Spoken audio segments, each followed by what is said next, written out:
selamat pagi. Ini Happy Deepavali 2025. Ini saja nak beritahu ini barang-barang SC, SS pakcik dan combo ES dah masuk macam-macam dah R&D macam-macam ni semua.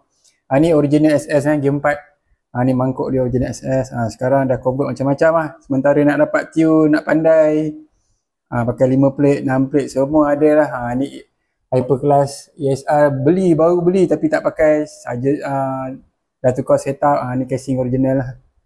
ES lah ni dah pakai conversion SS tapi masuk ES semua boleh, janji pandai. Nampak banyak modal, kira berapa modal agak-agak macam ni. Tengok lah ni tengah tunggu gearbox 5 speed SS boleh, ES boleh, kita boleh masuk convert.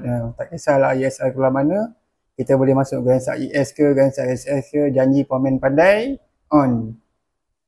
LC pun duk tunggu barang-barang 5S nak masuk 5 speed, tapi ada kakak tu pakai Y15 5 speed tapi dia guna 4 speed je sampai RPM 12. Tak tahulah gear 5 dia tak ada pun, tak apa pun, dia memang pakai gear 5, gear 4. Tapi bila dia cakap gear 5 masuk, mendap.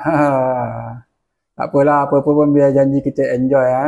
Ni kira lah berapa banyak modal Ini pun bukan nak jual ke apa, nak spare, simpan je, biar je buat-buat kenangan. Okey, Roger. Assalamualaikum.